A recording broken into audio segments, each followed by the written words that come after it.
My friend came back from underground, but something else was wearing him. Right. My name is Oliver Marsh, though everyone back home calls me Ollie.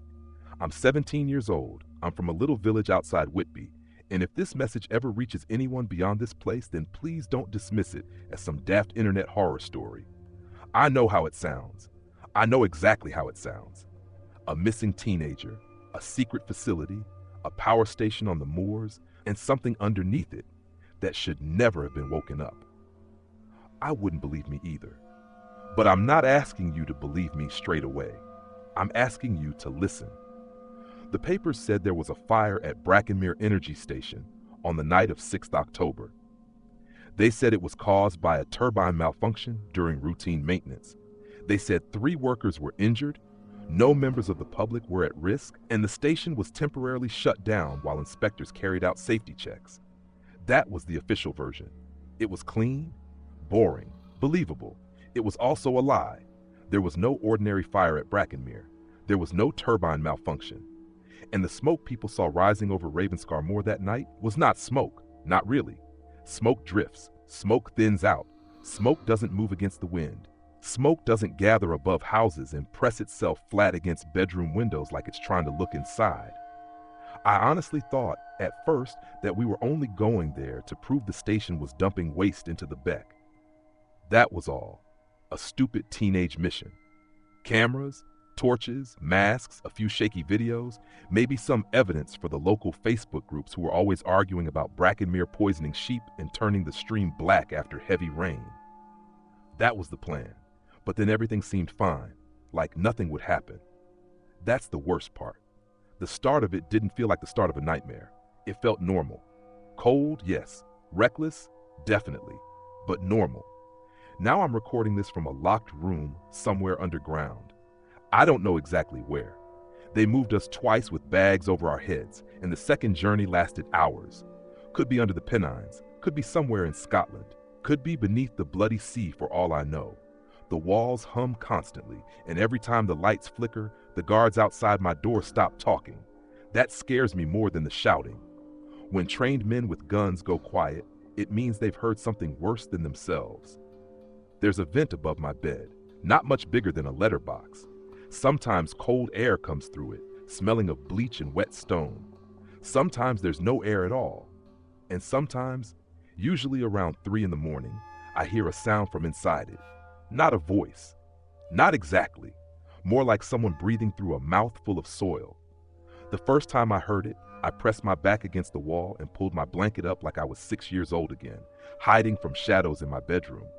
I told myself it was plumbing, old pipes, air pressure, something normal. People do that, don't they? We give terrifying things boring names so we don't have to admit we're terrified. But then it whispered my name. Ollie.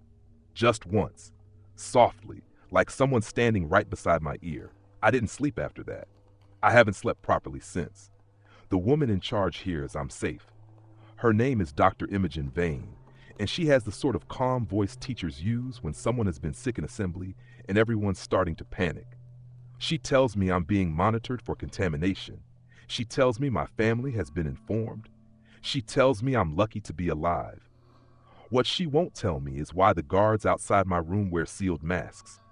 What she won't tell me is why my blood tests come back marked with black stickers. What she won't tell me is why there are scratch marks on the inside of my door, even though I didn't make them. And she definitely won't tell me what Brackenmere was really burning. That's the part you need to understand before anything else. Brackenmere Energy Station was sold to the public as the future. Clean power, British innovation, green jobs for the Northeast. There were glossy leaflets through every door from Whitby to Scarborough, full of smiling engineers in hard hats and wind turbines glowing in the sunset. The local councilors loved it. The papers loved it.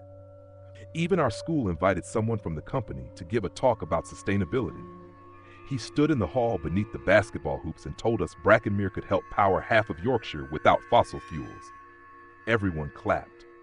I remember Maisie Bell leaning towards me and muttering, "That man blinks like he's reading from a hostage note." I nearly laughed out loud. Maisie was always like that. Sharp, too observant. The kind of person who noticed when a teacher was lying about forgetting to mark homework. She wasn't fearless, not really, but she had this way of turning fear into sarcasm, which made her seem braver than the rest of us. Theo Pritchard was different. Theo didn't joke about Brackenmere, not ever. His dad had worked maintenance there before the new owners took over. After that, he got ill, nothing doctors could pin down at first. Headaches, nosebleeds, skin going gray around the eyes. By the time they found something in his nervous system, it was already too late. Theo never said Brackenmere killed him. He didn't have to. You could see it in the way he looked at the station from the bus window, jaw tight, hands clenched, like the whole place was a person he wanted to hit. As for me, I wasn't brave. I want that clear from the start. I wasn't some fearless urban explorer or heroic whistleblower. I was the lad who checked behind the shower curtain after watching horror films. I hated walking home past the old churchyard when the fog came down. If I heard a noise downstairs at night, I'd lie there sweating and convince myself burglars had picked our house specifically because they knew I was useless in a crisis. So, why did I go? Because Maisie asked. Because Theo said we needed someone who knew the old drainage routes. Because I wanted, just once, to be the sort of person who didn't bottle it.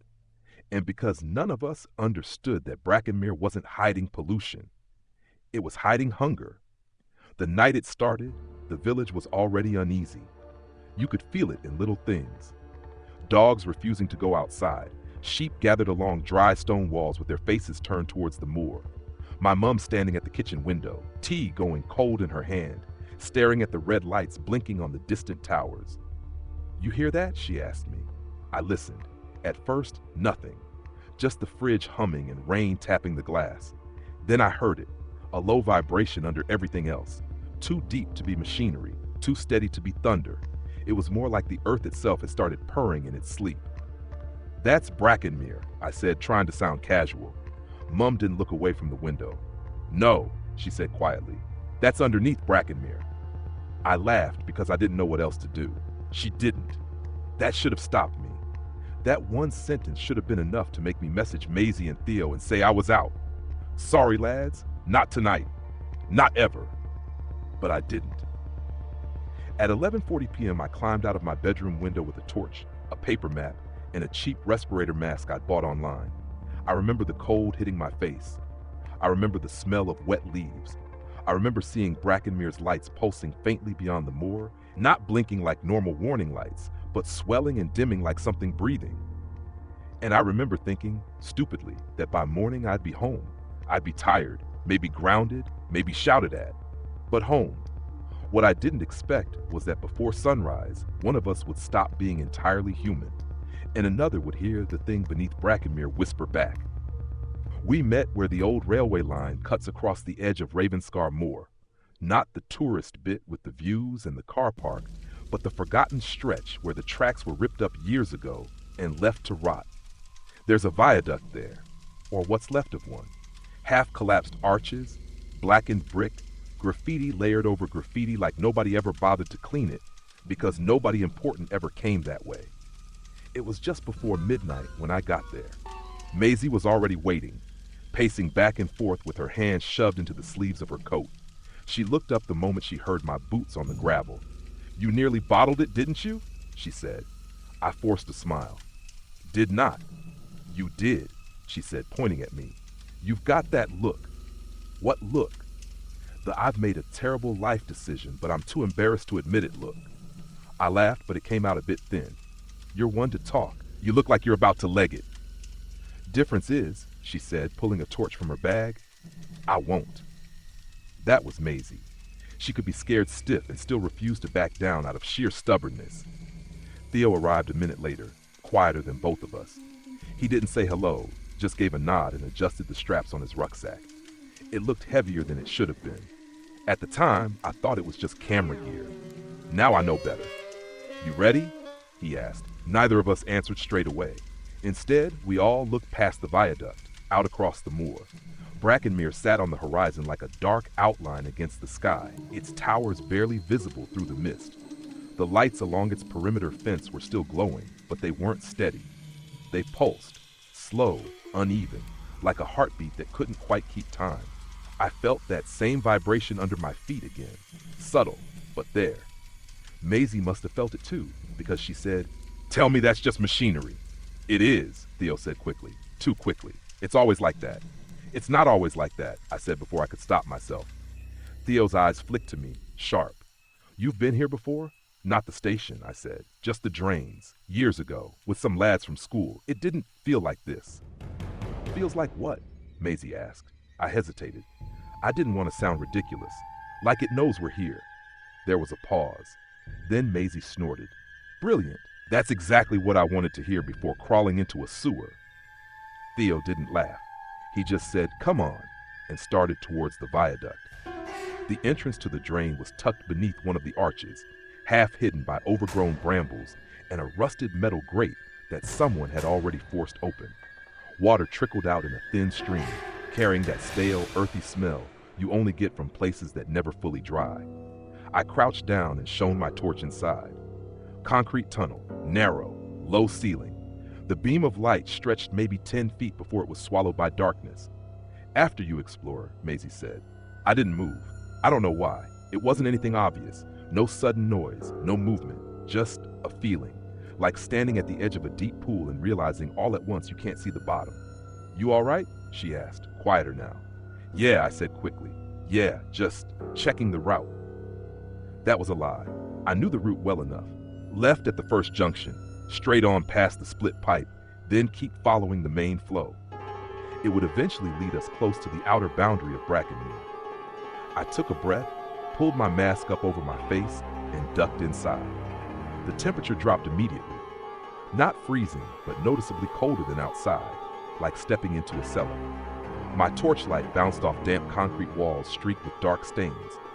Water dripped somewhere deeper in, echoing in a slow, uneven rhythm. Maisie followed, then Theo. The scrape of his rucksack against the tunnel walls sounded too loud in the confined space. "God, it stinks," she muttered. "Keep your mask on," Theo said. We moved slowly at first, crouched low to avoid hitting our heads. The tunnel curved slightly, blocking out the entrance behind us. Within seconds, the outside world was gone. No wind, no distant traffic, just us, our breathing, and that constant, faint trickle of water. And underneath it, that hum, I tried to ignore it. Told myself it was just the station, electrical systems, generators, completely normal. But it didn't sound like something above ground. It sounded buried. "Do you hear that?" Maisie whispered. I froze. "Yeah," I said. "Just the plant." She was shaking her head. "Not that." "Listen." We all stopped moving. For a moment there was nothing. Then faintly I heard it. A sort of dragging sound. Slow. Wet. Like something being pulled across concrete far ahead of us. Theo clicked his tongue. "Probably just runoff. Debris in the water." "Debris doesn't stop when we stop," Maisie said. He didn't reply. We stood there longer than we should have, listening. The sound didn't come again. "See?" Theo said after a while. "Nothing there." But his voice was tighter now. We kept going. The tunnel widened slightly as we moved deeper, enough that we could stand upright in places. My shoulders brushed against hanging strands of something. Roots, I thought at first. But when I shone my torch up, they looked wrong. Too pale, too smooth, not roots, more like fibers. Maisie noticed them too. "Those weren't here last time, were they?" "No," I said. "They look like wires." "They're not wires," Theo said, but he didn't sound convinced. I reached out and touched one. It was soft and warm. I jerked my hand back immediately. "Did it move?" Maisie asked. "No," I said quickly. "No, just weird texture." Another lie, because I could have sworn it had twitched against my fingers. We reached the first junction about 10 minutes later, a wider circular space where 3 tunnels met, the floor slick with a thin layer of brown water. Old graffiti covered the walls, names, crude drawings, the usual stuff. But something new had been added, carved, not sprayed. Deep gouges in the concrete, like someone had used a knife or a screwdriver. Maisie stepped closer, shining her torch over it. "What does that say?" I moved beside her. The letters were uneven, jagged, but readable. "Don't listen to the hum." There was another line beneath it, smaller, messier. "It learns your name." I felt a cold ripple go through me. "That's not funny," Maisie said quietly. Theo scoffed, but it sounded forced. "It's just some idiot trying to scare people off." "Who carves that?" she said. "Who sits down here and carves that into a wall?" Someone bored, he snapped. Or high. I stared at the words a bit longer than I should have. Don't listen to the hum. It learns your name. What does that even mean? I muttered. No one answered. The hum seemed louder here. Not just louder, closer. Like it wasn't coming from ahead of us anymore. Like it was all around us. Let's keep moving, Theo said. We're wasting time. He stepped past the carving without another glance, heading into the left-hand tunnel. Maisie hesitated, then followed. I lingered for a second. I don't know why. Just something about the second line. It learns your name. I had this sudden stupid urge to check something. Oi, I said. Hang on a sec. They stopped. What? Theo asked, impatient. I turned back to the wall and ran my fingers lightly over the carving just below the words.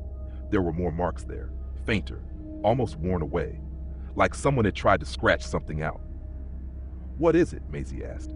I leaned closer, angling the torch. For a second I thought I was imagining it. Then I saw it. A name, half erased, still just about readable. OS, the rest had been gouged over again and again until it was just a mess of lines. My stomach dropped. That's weird, I said. What? Theo said, stepping back towards me. I straightened up quickly. Nothing, just old graffiti. I didn't tell them what I saw. I don't know why. Maybe because I didn't want to sound insane. Or maybe because deep down I already knew. We shouldn't have come here. We shouldn't have listened. And whatever was making that sound beneath Brackenmere, it was already listening to us. We should have turned back at that point. I think about that a lot now. Not in a dramatic way, not like in films where someone says, this is where everything went wrong. It wasn't like that. There wasn't a clear moment where we all stopped and agreed we'd made a mistake. It was quieter, more ordinary. We just kept going. Theo led the way without looking back, like if he stopped moving for even a second, he'd lose his nerve. Maisie followed him, arms folded tight across her chest, torch beam jittering slightly with each step. And me, I stayed at the back, telling myself I was watching out for anything behind us. Truth was, I didn't want to be the first one to see whatever was ahead. The tunnel narrowed again, forcing us into single file. The ceiling dipped low enough that Theo had to hunch forward, his rucksack scraping against the concrete with a dull, grating sound that echoed far too loudly in the confined space. Careful, Maisie whispered. You're making a racket. Not exactly a place for stealth, is it? Theo muttered, but he did lower his shoulders, moving slower. The hum grew stronger. Not just louder, clearer. Before, it had been this vague vibration, something you could almost ignore if you focused hard enough on your own footsteps. Now it had shape, rhythm. It rose and fell like something breathing, only too deep, too heavy to belong to anything human. I tried to match it to something logical. Generators, pumps, industrial equipment. But every comparison fell apart the longer I listened. Machines don't hesitate. This did. Do you feel that? Maisie said suddenly. I almost said no out of reflex. Then the ground shifted beneath my boots, just slightly. Barely enough to lose your balance, but enough that you noticed. Yeah, I said, probably just pressure from the pipes or something. Pressure doesn't do that, she said. Theo didn't respond. He just kept walking, faster now.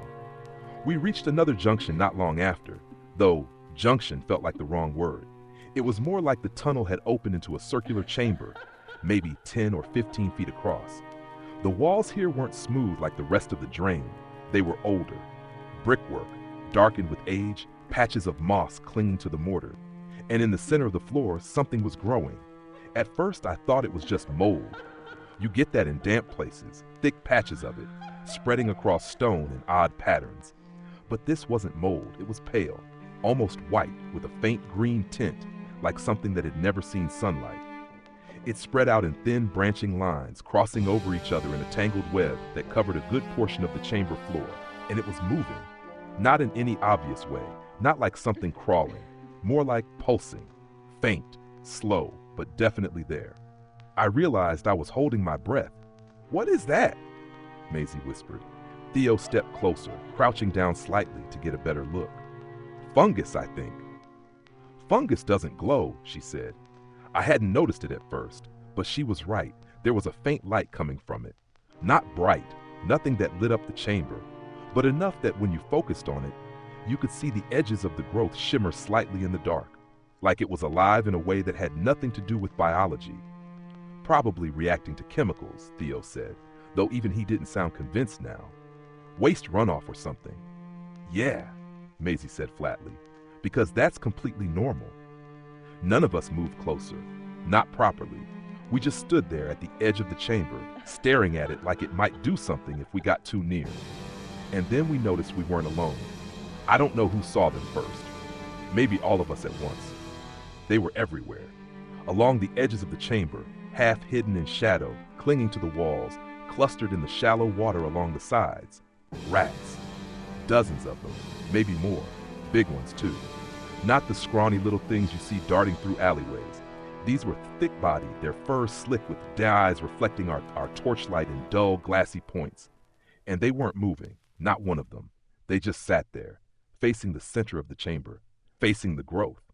Oh no, Maisie breathed. No, no, no. Relax, Theo said quickly. They're just what? She snapped. Meditating? He didn't answer, because there wasn't an answer. The rats weren't eating. They weren't fighting. They weren't even reacting to us. 3 people had just walked into their space, shining lights around, making noise, and they didn't so much as flinch. They just watched. No, not watched us. Watched it. Why aren't they moving? I asked, my voice coming out quieter than I intended. Maybe they're sick, Theo said. Yeah? Maisie said. All of them? There was a pause. Then, without warning, one of the rats twitched, just a small movement. Its head jerked slightly, like it had heard something. Another one did the same, then another. A ripple of movement passed through them, subtle but unmistakable. Not panic, not aggression, recognition. The hum deepened. It wasn't just a sound anymore, it was a pressure. I could feel it in my chest, in my teeth, in the back of my eyes. And for a second, just a second, I thought I heard something inside it. A pattern, like syllables. I shook my head hard, stepping back. Nope, I said, more to myself than anyone else. We're not staying here. This is wrong. Maisie didn't argue. Yeah, she said quickly. Yeah, let's go around, yeah? Different tunnel. Theo hesitated, only for a moment. Then he nodded. Fine, we'll take the right path instead. It loops back anyway. He turned away from the chamber, stepping into the adjoining tunnel without another glance. Maisie followed immediately. I lingered. I don't know why.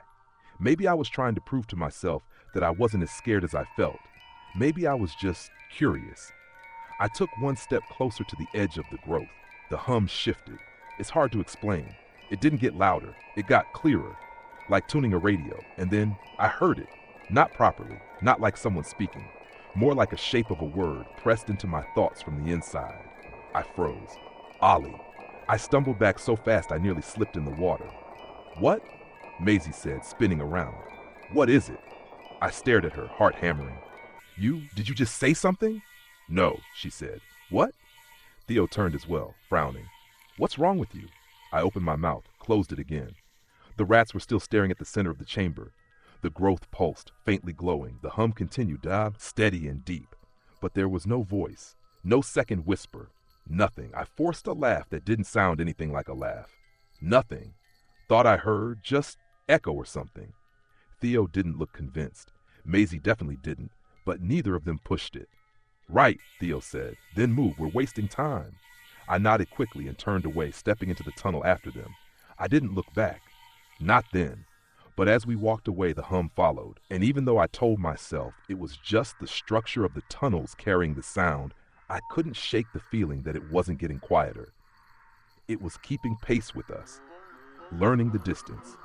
And somewhere behind us, in that chamber full of watching bodies and pulsing light, something had just realized I could hear it. We didn't speak for a while after that. Not properly. There were a few muttered comments. Watch your step. Mind that pipe. This way, I think. But nothing real. Nothing about what we just seen, or what I thought I'd heard. It's strange how quickly your brain tries to fix things like that. To smooth them over. To make them ordinary again. Rats in a sewer? Normal. Fungus in damp tunnels? Normal. A weird echo that sounds like your name? Just your imagination. That's what I kept telling myself, and for a few minutes, it almost worked. The tunnel we'd taken curved gently downward, the air growing thicker and warmer the deeper we went. The walls changed again, less concrete now, more exposed brick and old stone, like we'd crossed from something modern into something that had been here long before the power station. You said this loops back? Maisie asked quietly. Yeah, Theo replied, though he didn't sound as sure as before. Should bring us out near the outer boundary fence. Should? It will. She didn't respond to that. Neither did I. Because something was off. It wasn't just the hum, though that was still there, low and constant, like a second heartbeat beneath our own. It was the air. It smelled different, less like stagnant water and more like earth. Freshly turned soil, the kind you smell in a garden after it's been dug up. But there was something else mixed in with it. Something metallic. Sweet, almost, like blood. You smell that? I asked. Yeah, Maisie said immediately. Thought it was just me. Theo didn't answer straight away. Then after a second, probably something dead further down. That explanation hung there, thin and unconvincing. We kept walking. The tunnel dipped again, steeper this time. Water pooled around our boots, deeper now, cold and murky. My torchlight flickered across the surface, catching shapes beneath it.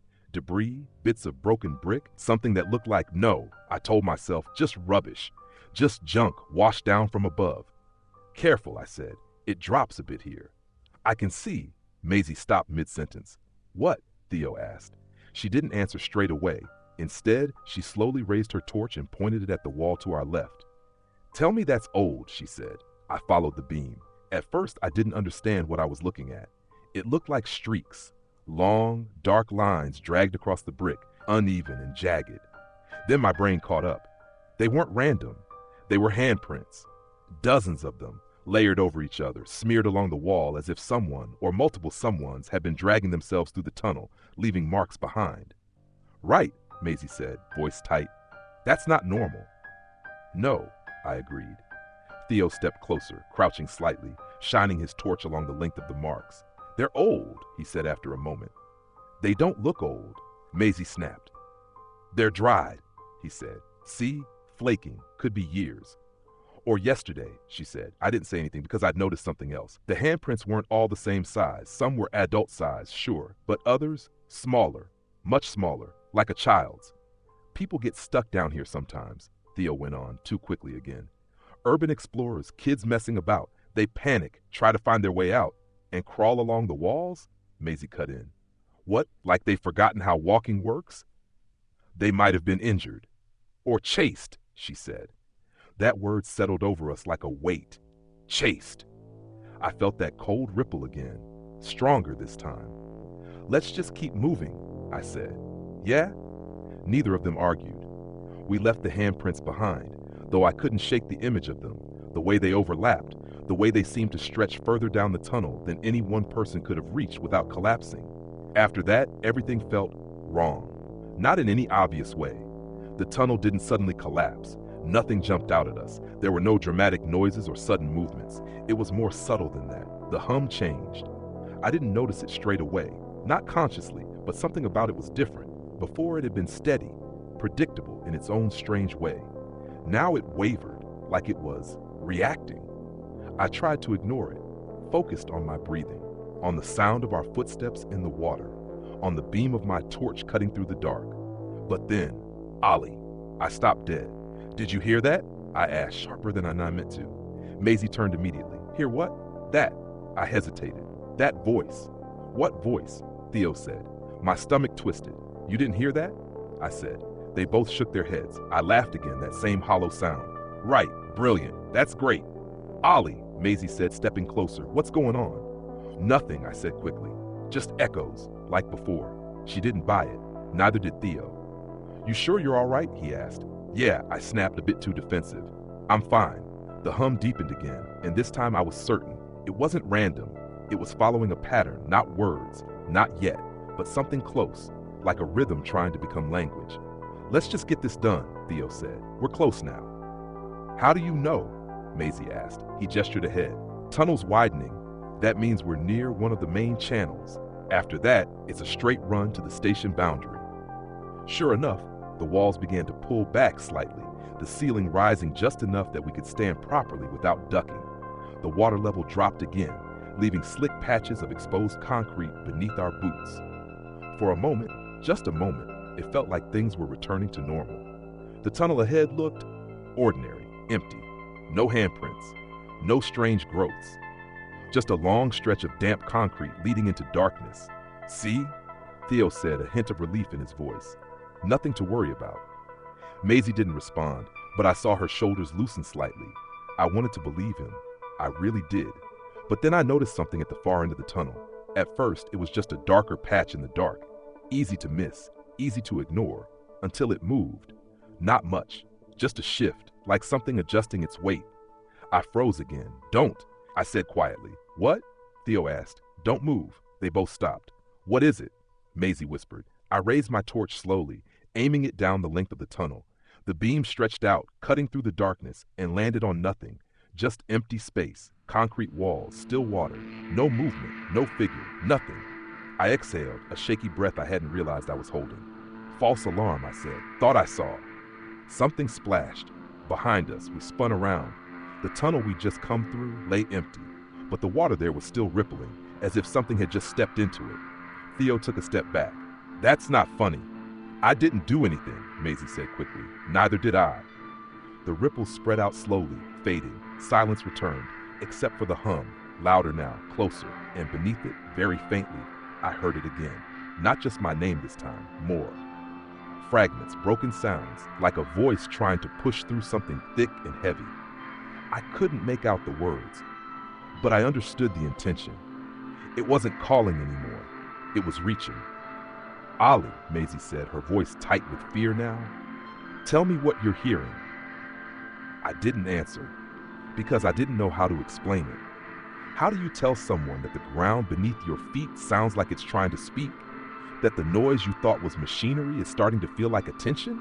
That something down here has noticed you, not just as a presence, but as a person. I swallowed hard. We need to hurry, I said. And this time, neither of them argued, because whatever was in those tunnels with us, it wasn't just something we'd stumbled across. It was something that had begun to understand us, and I had a horrible sinking feeling that it wasn't going to let us leave without learning a bit more. We picked up the pace after that. No more stopping, no more second guessing, just moving, boots splashing through shallow water, torches jittering with every hurried step, breaths coming faster than any of us wanted to admit. The tunnel ahead straightened out, just like Theo had said. For a while, it almost felt like we were making progress again. The walls smoothed out, the brickwork giving way to newer concrete, and the ceiling rose enough that we didn't feel like we were being pressed into the ground anymore. But the feeling didn't go away. If anything, it got worse, because now it felt like we were being guided. I know how that sounds. I do. But that's the only way I can describe it. The turns were too easy. The route too clean. No dead ends, no confusion. It was like the tunnel wanted us to go this way. Nearly there, Theo said, glancing back over his shoulder. Another 5, 10 minutes. We should hit the access point near the fence. Maisie didn't respond straight away. She was looking behind us. Stop doing that, she said. Doing what? Theo asked, talking like you know exactly where you're going. I do know where I'm going. No, she said, shaking her head. You don't. Not really. You've been guessing half this time. Theo stopped walking. So did we. What's your problem? He said. My problem? Maisie let out a short, disbelieving laugh. We're underground, in the middle of nowhere, following a route you said you sort of remember, and now there are. She gestured vaguely back the way we'd come. Handprints on the walls, and something in here that sounds like it's trying to talk, and you're acting like this is all perfectly fine. It is fine, Theo snapped. It's just a drain. No, it's not, she said. You know it's not. They stared at each other for a second. The hum filled the space between them. I stepped in before it got worse. Oi, can we not do this right now? Maisie dragged a hand through her hair. I'm just saying, something's off. Yeah, Theo said, quieter now. I know. That took both of us by surprise. He looked away, jaw tight. I know it's off, he repeated. You think I don't feel it too? You think I can't hear that thing? He gestured vaguely at the walls, the floor, everything around us. But we're not turning back. Why not? Maisie said. Because we didn't come this far to walk away with nothing. That's not what this is about, she said. We came for evidence, Theo, not whatever this is turning into. He didn't answer straight away. Instead, he shifted the strap of his rucksack, adjusting the weight on his shoulders. That's when I noticed it properly. The way he was standing, careful, protective, like he was guarding something. "Mate," I said slowly, "what have you actually brought with you?" Theo froze, just for a second, then he forced a shrug. "Same as you. Cameras, batteries, supplies." "Don't," Maisie said immediately. "Don't lie." "I'm not." "Yes, you are," she cut in. "You've been weird all night. That bag's heavier than it should be, and you haven't let it out of your sight once. So just stop. What is in there?" The hum seemed to dip, not quieter, just lower, like it was listening. Theo looked between us. For a moment I thought he was going to brush it off again, laugh it away, call us paranoid, keep moving. Instead, he sighed. "Fine," he said. He slipped the rucksack off his shoulders and set it down carefully on the damp concrete. Neither of us spoke. He unzipped it slowly, deliberately, like he was giving himself time to change his mind. But he didn't. Inside the bag wasn't camera gear. Not really. There were a few torches, a couple of cables, sure, but beneath them, wrapped in a thick plastic sheet, was something else. Something box-shaped, compact, with wires. Maisie took a step back. "No." Theo didn't look at her. He peeled the plastic back just enough for us to see. It was crude, not some military-grade device or anything like that. But it didn't need to be. Even I could tell what it was. "What the hell is that?" I said, even though I already knew. Theo finally met my eyes. "It's insurance. That's a bomb," Maisie said flatly. He didn't deny it. "What are you doing?" she demanded, voice rising. "Theo, what are you actually doing?" "What we came here to do," he said. "No," she said sharply. "We came here to film, to get evidence, not to this." "They'll bury evidence," he shot back. "You know they will. They always do. Reports get lost, inspections come back inconclusive, and nothing changes. This place keeps running, people keep getting sick, and no one does a thing about it." "That doesn't mean you blow it up," she said. "I'm not blowing the whole place up," he snapped. "It's targeted, one substation, enough to shut them down, force an investigation they can't ignore." "And what if someone's there?" I said. What if there are workers or security or—" "There won't be," he said quickly. "I checked the schedules. Minimal staff overnight. It's the safest time." "Safest?" Maisie echoed. "You're calling this safe?" He ran a hand over his face, frustration bleeding through now. "Look, I didn't want to tell you because I knew you'd react like this." "Of course we'd react like this." "Oh," she said. "You brought a bomb into a drain system without telling us." "Because I needed you to come," he said, and there it was, the truth slipping out. "I needed someone who knew the way." I felt something twist in my chest. "So that's it?" I said quietly. "We're just your guides?" "That's not what I meant." "It is," Maisie said. "You used us." "I didn't use you," he insisted. "I just needed help." "To commit a crime," she said. "To stop something worse," he shot back. Silence. The hum pressed in around us, heavier now, like the space itself was tightening. Maisie shook her head slowly. "This is insane." "No," Theo said, softer now. "What's insane is letting them carry on. My dad—" He stopped, swallowing hard. "You didn't see what happened to him. You didn't see how fast it got bad, how the doctors kept saying they didn't understand it, how the company kept denying everything." "We know," I said. "Do you?" he snapped. "Because it doesn't feel like you do. It feels like you're ready to walk away because things got a bit creepy." "A bit creepy?" Maisie repeated, incredulous. "Theo, something in here just said his name." He froze. "What?" he said. I hesitated. I hadn't meant to say that. Maisie looked at me. "You didn't tell him?" "I thought it was just nothing," I said. "An echo, my head." Theo stared at me, something unreadable flickering across his face. "Say it again," he said. "What?" "My name," he said. "Say it." "What? Why?" "Just do it." I felt ridiculous, but I did it anyway. "Theo." The word echoed down the tunnel, faded. Then, for a split second, something in the hum shifted. Not enough to form a clear sound, but enough that my stomach dropped. Theo's eyes widened slightly. "You heard that," he said. "I didn't hear anything," Maisie said quickly. "I did," he said. "It changed." "No, it didn't," she said. "You're imagining it." He shook his head slowly. "No," he said. "No, I'm not." The hum deepened again, and this time I felt it, not just in my ears, in my chest, like a second pulse out of sync with my own. Theo looked down at the device in his bag, then back at us. "This just proves it," he said quietly. "Proves what?" Maisie asked. "That there's something wrong with this place," he said. "Something they're hiding." "And your solution is still to blow it up?" I said. "Yes." "No," Maisie said firmly. Absolutely not. We're not doing that. We're going back, now. We're not going back, Theo said. Yes, we are. No, we're not, he repeated, louder now. The air between them snapped tight. Move, Maisie said to me, grabbing my arm. We're leaving. Theo stepped in front of us. No, he said, get out of the way. I'm not letting you walk out and tell people about this before we've done anything. What? She said. You think I'm going to run straight to the police? Hello, officer, my mate brought a bomb into a drain. Use your head. Then why are you leaving? He demanded. Because this is wrong. So is doing nothing. They were shouting now, the sound bouncing off the walls, mixing with the hum, turning the tunnel into something tight and suffocating. Enough, I said, louder than both of them. They stopped, breathing hard, looking at me. I hated this part, being in the middle, but someone had to say it. We didn't come here for this, I said. None of us did. But we're here now, and turning back means we've got nothing. No. After that, none of us said another word. Not because we'd agreed to stay quiet, because something in the air made it feel like we should. The tunnel ahead sloped upward now, the ground becoming drier underfoot. The walls widened again, reinforced with newer concrete, and for the first time since we'd entered the drains, I could see something different in the distance. Light, faint, yellow, artificial. The access point, Theo said under his breath. Relief hit me harder than I expected. We were close.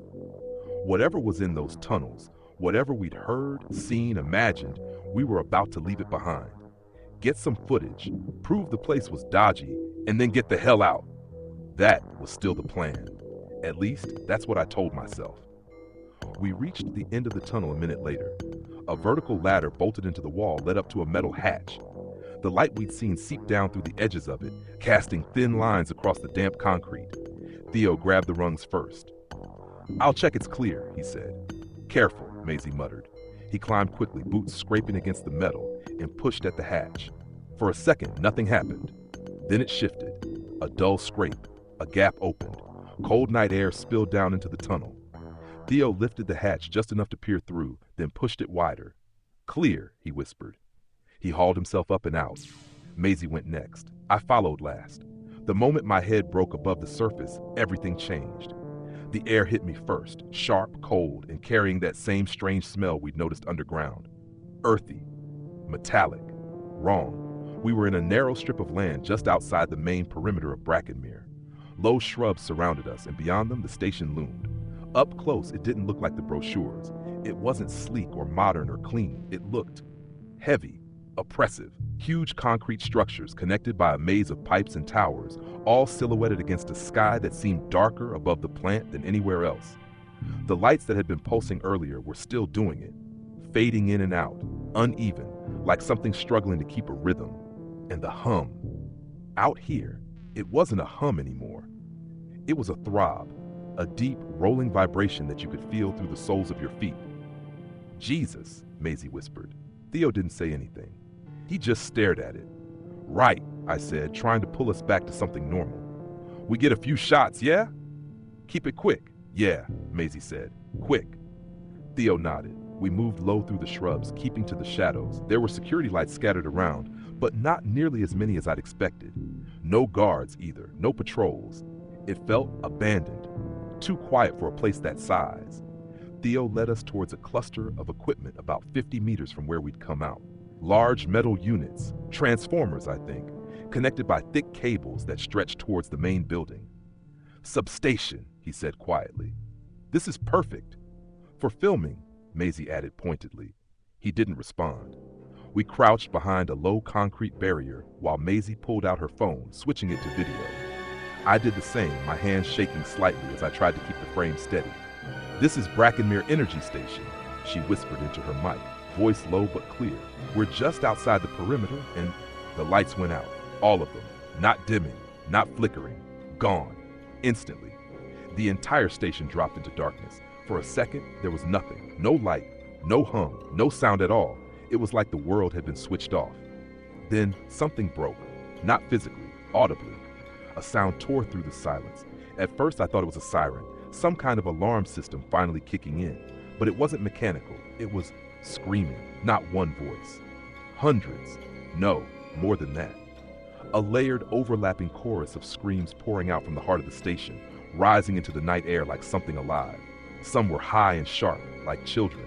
Some were deep and ragged, like grown men. Some didn't sound human at all. They blended together into this impossible noise. Too loud, too many, too wrong. Like something vast was being torn apart, and every piece of it was crying out at once. Maisie dropped her phone. "What the hell is that?" she gasped. Theo didn't answer. He was staring at the station, eyes wide, face pale. The ground trembled, not violently, just enough that you felt it. A slow, rolling movement beneath us, like something shifting deep underground. The screams grew louder, closer, and then, for a split second, they stopped, cut off mid-sound, like someone had slammed a door on them. The hum came back, not the same as before, stronger, angrier. The lights flickered, once, twice, then snapped back on. Everything looked normal again. The towers glowed, the cables buzzed, the night air filled with that steady industrial noise, as if nothing had happened. I realized I was on the ground, hands pressed over my ears. Maisie was crouched beside me, shaking. Theo hadn't moved. "Did you?" she started. "Yes," I said quickly. "Yes, I heard it." "That wasn't," she swallowed hard. "That wasn't an alarm." "No," I said. Theo finally sighed, he said. "What?" I said. "The workers," he said. "That was." "No," Maisie cut in sharply. "No, it wasn't. That was not people." "It had to be," he insisted, though his voice lacked conviction. "Something went wrong. Some kind of system failure." "People don't sound like that," she said. He didn't respond, because he knew she was right. The ground trembled again, slightly stronger this time, and then we heard something else. A low, distant cracking noise, not from the station, from beneath us, like stone splitting. "Guys," I said slowly, "I don't think that was just a power cut." No one argued. For a moment, we just stood there, staring at the station, trying to process what we just heard. And then, a light moved, not one of the fixed security lights, a beam sweeping across the ground, then another, and another. "Get down," Theo hissed. We dropped behind the barrier just as the beams passed over where we'd been standing. Voices followed, shouting, orders, footsteps, fast, organized. "Security," Maisie whispered. But even as she said it, I knew that wasn't quite right. These weren't ordinary security guards. You could hear it in the way they moved, in the way they spoke. Sharp, precise, controlled. "Spread out. Check the perimeter." Thermal's picking up 3 signatures. "West side." "They're here because of us," Maisie said, panic rising in her voice. "No," Theo said too quickly. "They're here because of that." He nodded towards the station. And for the first time since we'd arrived, I realized something. Those men weren't rushing out of the plant. They were rushing towards it, like they were trying to contain something. The beams of light swung back towards us, closer this time. "Too close. Move," Theo said.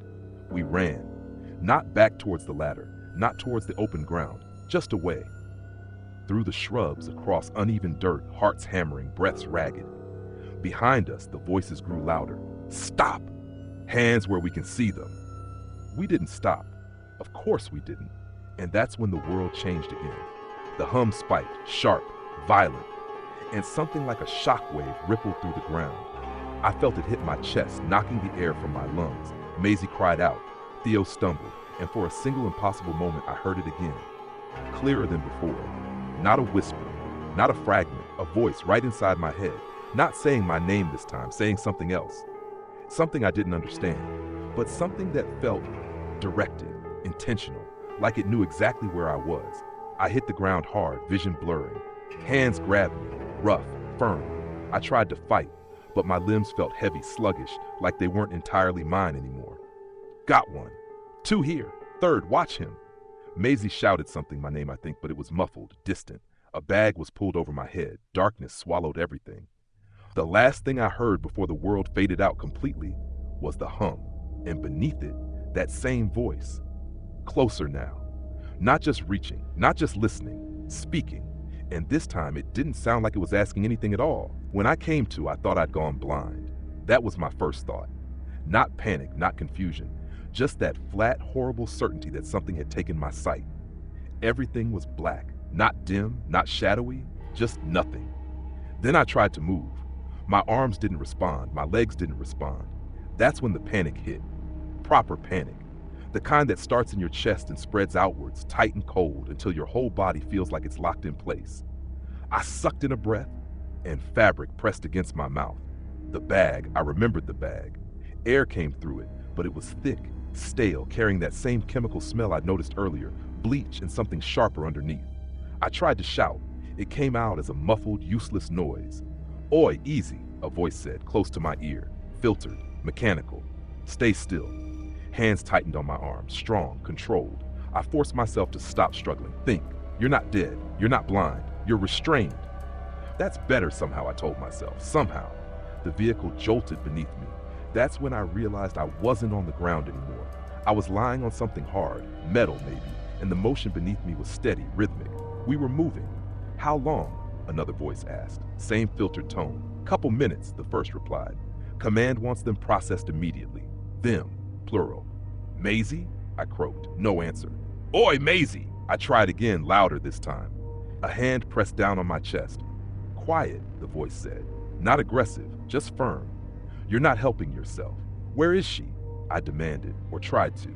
No, the vehicle slowed, stopped, doors opened, cold air rushed in. "Move." Hands grabbed me again, hauling me upright.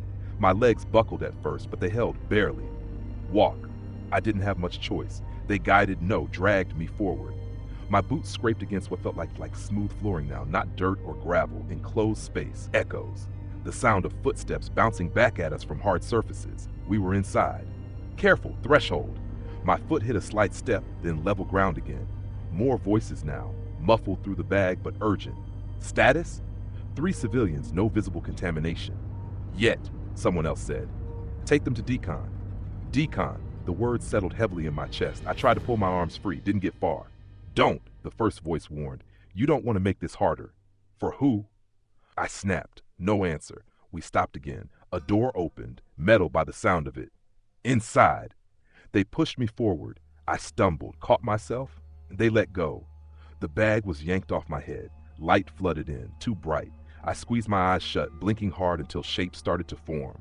The room was wrong. That was the only word for it. It looked like something out of a hospital, but stripped of anything comforting. Smooth metal walls, no windows, thick pipes running along every surface, coiling like veins around the ceiling and down into the floor. Everything was clean, too clean, like it had been scrubbed down 100 times. Maisie was there, strapped into a chair opposite me. Her eyes were wide, darting around the room, her breathing quick and shallow. "Ollie," she said, relief flooding her voice. "Oh, thank God. Are you?" "I'm fine," I said quickly. "You?" Yeah, I think so." Theo wasn't there. My stomach dropped. "Where's Theo?" I asked. No one answered. I turned. There were 3 of them in the room with us. Not security guards. Not exactly. They wore full-body suits, white, sealed, with heavy gloves and boots. Their faces were hidden behind smooth, dark visors. Tubing ran from their masks down into packs on their backs. They didn't look at us like people. More like samples. "You're not under arrest," one of them said. Her voice came through a small speaker mounted near her collar. Calm. Almost gentle. "Then why are we tied to chairs?" Maisie demanded. "For your safety," the woman replied. "That's not an answer. It's the only one you're getting right now." I shifted against the restraints. They were tight. Metal. Not something I was getting out of. "Where's our friend?" I said. The woman paused. "Being treated." "For what?" Maisie asked. No response. The woman turned slightly, addressing the others. "Begin the process." A low hum started up, different from the one in the tunnels. Higher, sharper. The pipes along the walls began to glow. Not red, blue, a cold, unnatural blue that spread along the metal like frost. "What are you doing?" I said, my voice rising despite myself. "Decontamination," the woman said. "This doesn't look like decontamination." "It is." The hum intensified. The air changed, not warmer, colder. A deep biting cold that seeped through my clothes, into my skin, into my bones. Maisie sucked in a sharp breath. "Ollie, this doesn't feel right." "I know," I said. The blue light brightened, the hum shifted, and then I felt it, not on my skin, inside my head, like something brushing against the edges of my thoughts. I froze. "No, not again, not here." "Ollie?" Maisie said, her voice distant now. I tried to answer. My mouth didn't move. My body felt heavy, like gravity had suddenly doubled. The room blurred. The blue light smeared into long streaks, and beneath the hum, there it was, that other sound, the one from the tunnels. Faint, but unmistakable. And this time, it wasn't just a single voice. It was many, layered, whispering over each other. I couldn't make out the words, but I understood the tone, recognition. Ollie, Maisie's voice cut through it, sharp with fear. Stay with me. Don't you dare pass out.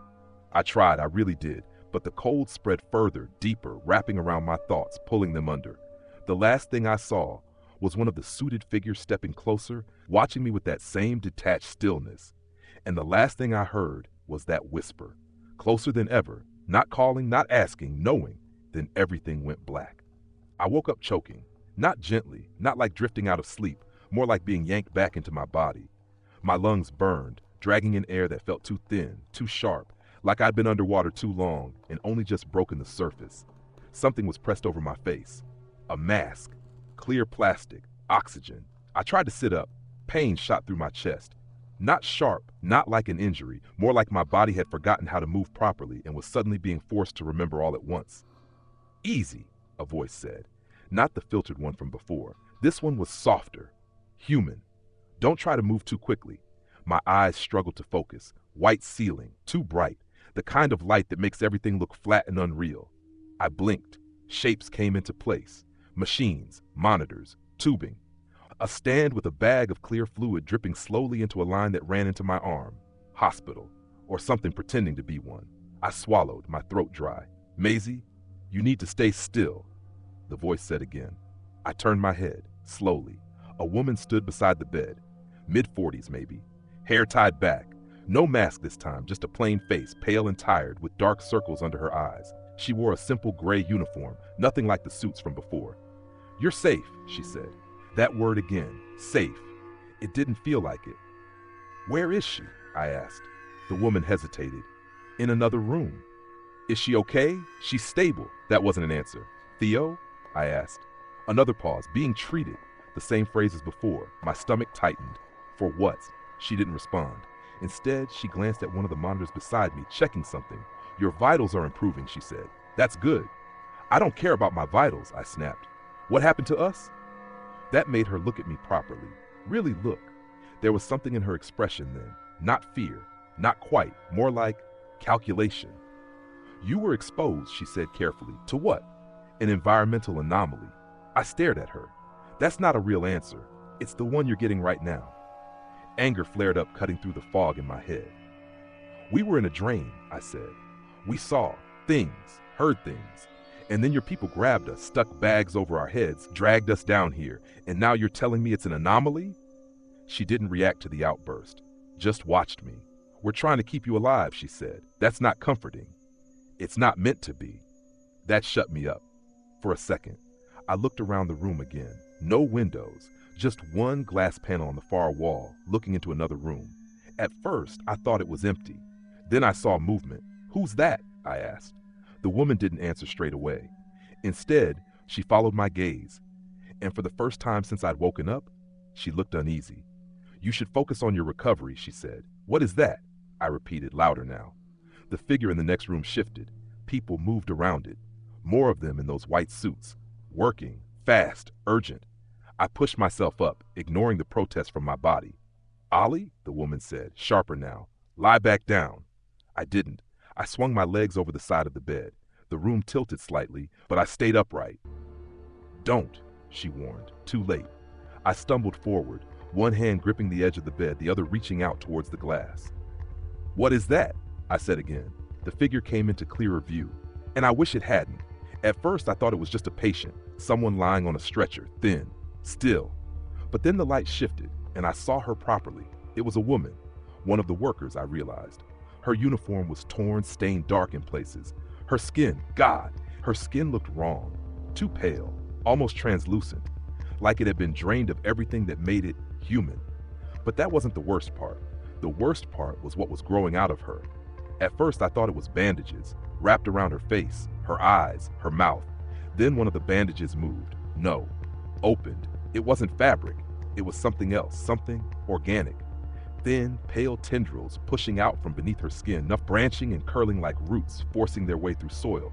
They spread across her face, over her eyelids, along her cheeks, down into her throat.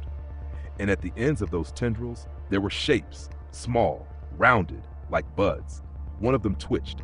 Then slowly, it split open. I couldn't breathe. Inside it was a mouth, tiny, perfectly formed.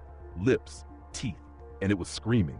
A high, thin, piercing sound that cut straight through the glass and into my skull. Another bud opened. Another mouth.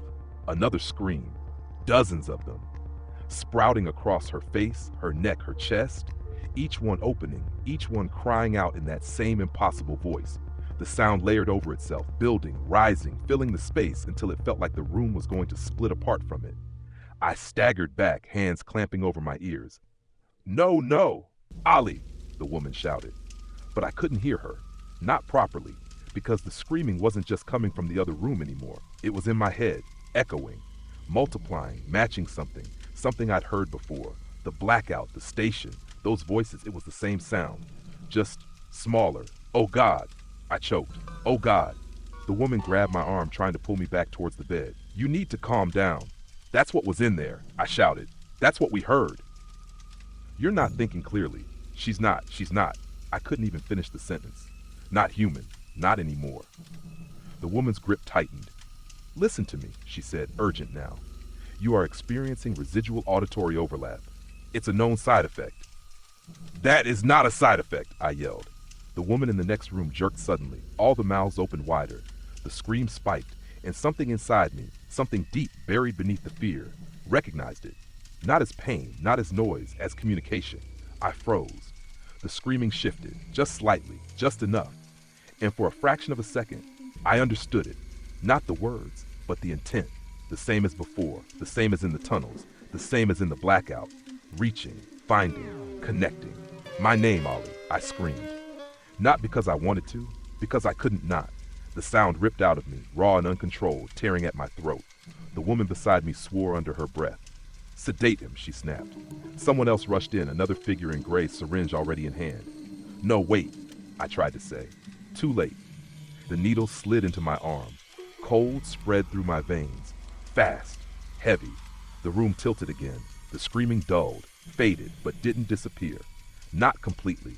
As the darkness closed in, swallowing everything, I saw one last thing. Through the glass. The woman on the stretcher, her head turned. Slowly. Impossible. Because she shouldn't have been able to move, but she did. And all those tiny mouths, every single one of them, turned towards me. And for just a second, they stopped screaming. They smiled. Then the darkness took me again.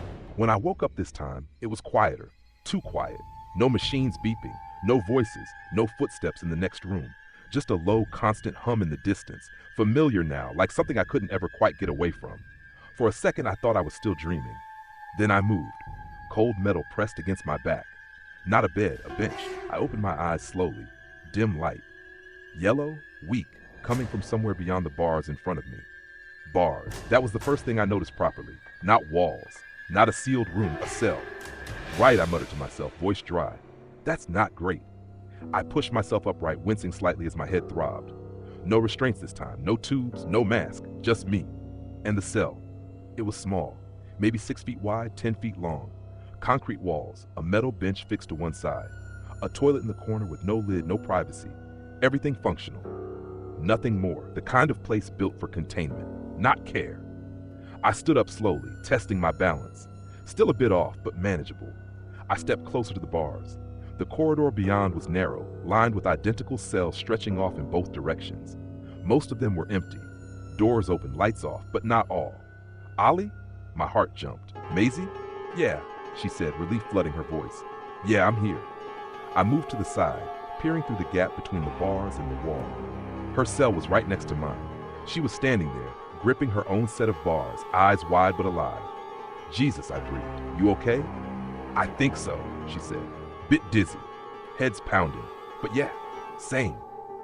We just looked at each other for a second, both of us trying to process the fact that we were still here, still normal, at least as normal as we could be. "Did you see?" she started. "Yeah," I cut in quickly. "I saw it." Her grip on the bars tightened. "What the hell was that?" she whispered. I shook my head. "I don't know." "That wasn't disease," she said. "That wasn't anything normal." "No," I said. "It wasn't." There was a pause. "And the screaming," she added. "That was the same, wasn't it, from the blackout?" I swallowed. "Yeah." Yeah, we both went quiet again, because saying it out loud made it real. Whatever was happening in that station, it wasn't an accident. It wasn't just machinery. "Ollie," she said softly, "what if that's what this place actually is?" What do you mean? Not a power station, she said.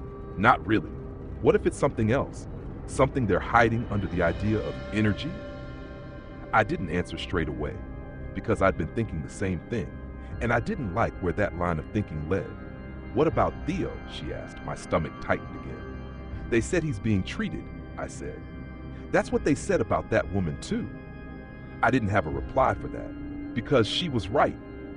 A sound echoed down the corridor. Footsteps, measured, deliberate. We both straightened instinctively, stepping back from the bars. The footsteps grew louder, then stopped right outside my cell. I turned. A woman stood there, not in a suit, not in a uniform like the others. Something different. Tailored coat, dark, clean, not a mark on it. Her hair was cut short, neat, and she held herself with the kind of stillness that made everyone else feel like they were moving too much. 2 guards stood behind her, armed, masks on, watching. She didn't look at Maisie, only at me. Oliver Marsh, she said. Her voice was calm, controlled, not loud, but it carried. Yeah, I said, that's me. She studied me for a moment, not like a doctor, not like a guard, more like an examiner. Good, she said, you're awake. Where's our friend? I asked immediately. Her expression didn't change. Recovering. From what? She ignored the question. Instead, she stepped closer to the bars. What were you doing at Brackenmere? She asked. Maisie spoke before I could. Looking around, she said. We didn't know. I didn't ask you, the woman said, not even glancing at her. The dismissal was sharp, instant. Maisie's mouth snapped shut. The woman's eyes stayed on me. Well, she said. I hesitated. Then we were just exploring. That's it. That's not true, she said. Flat, certain. My chest tightened. What do you mean? I mean, she said, you didn't walk that route by accident. You didn't find that access point by chance. You came prepared. Her gaze flicked briefly to my hands, then back to my face. You had a map. It wasn't a question. I didn't answer. Who gave it to you? She asked. No one, I said. I made it. That was true. Mostly. She considered that, then nodded slightly. Fine, she said. Then let's move on. To what? I asked. Her expression shifted, just a fraction. Did you hear anything unusual while you were down there? Maisie let out a quiet, disbelieving breath. Unusual? She repeated. You mean apart from the... Maisie, I said quickly. She stopped. The woman watched us both, then focused back on me. Well, she said. I hesitated again. This felt like a test. The wrong answer could matter. I heard a hum, I said carefully. From the station. That's expected, she said. And echoes, I added. Probably just sound carrying through the tunnels. Her eyes narrowed slightly. Echoes, she repeated. Yeah, a pause. And nothing else? She asked. My heart was pounding. I could feel it in my throat. I thought of the whisper. My name, the way it had felt inside my head. I shook it off. No, I said. Another pause, longer this time. She held my gaze, like she was waiting for something, for me to slip, to say more. I didn't. Finally, she leaned back slightly. Interesting, she said. What is? I asked. She ignored that too. Instead, she shifted her attention just slightly to the side, to Maisie's cell. Did you hear anything? She asked. Maisie hesitated, looked at me, then back at the woman. No, she said. A lie, a deliberate one. The woman studied her for a moment, then nodded once. Very well. She turned back to me. One more question, she said. Go on. Her eyes locked onto mine, sharp. Did it say your name? The world seemed to shrink, just for a second. The hum in the distance deepened. I felt it in my chest again. That same pressure, that same awareness. She knows. That thought hit me hard. She knows something happened. This isn't a guess. This is confirmation. My mouth felt dry. No, I said. She didn't react, didn't blink, didn't move, just watched me. She smiled, not kindly, not reassuringly, just knowingly. Of course not, she said. She stepped back from the bars. Get some rest, she added. You'll be here a while. What? Maisie said. You can't just keep us here. The woman turned away. Yes, she said calmly. We can. She started walking down the corridor, the guards falling into step behind her. Wait, I called after her. What is this place? What's going on down here? She didn't stop, didn't turn, didn't answer. Her footsteps echoed away into the distance. Then, silence again. I stood there for a long moment, staring down the empty corridor, then slowly turned back to Maisie. That was bad, she said. Yeah, I replied. She knows something. Yeah, and she thinks you know something too, I swallowed. Yeah, another pause. Ollie, she said quietly. What? You did hear it, didn't you? I didn't answer. Didn't need to.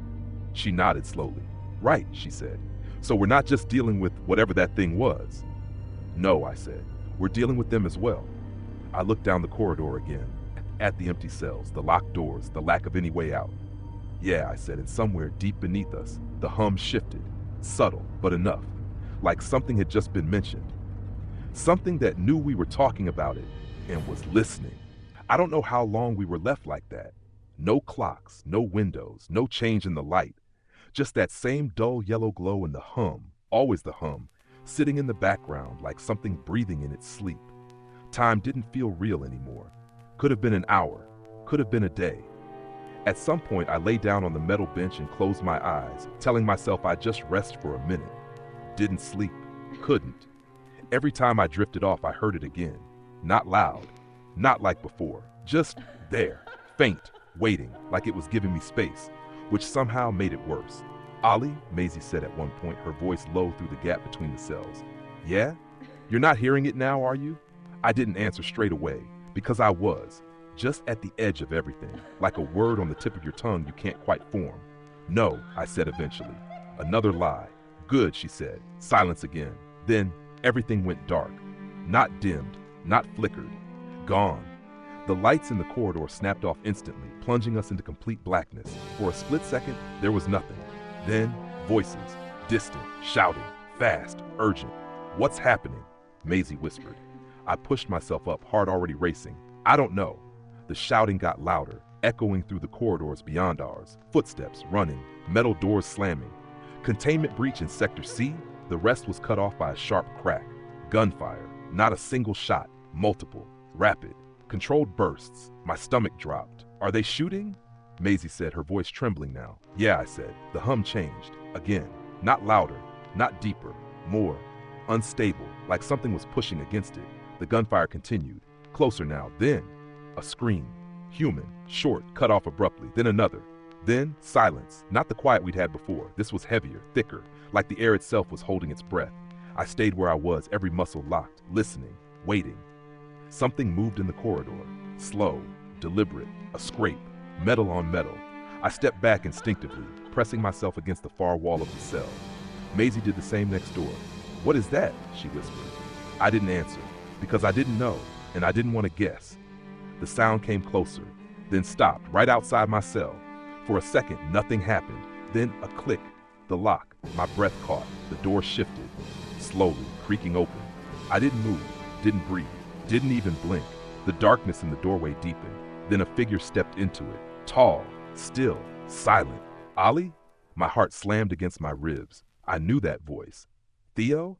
He stepped forward, into the faint glow of the emergency lights that flicked back to life along the corridor floor.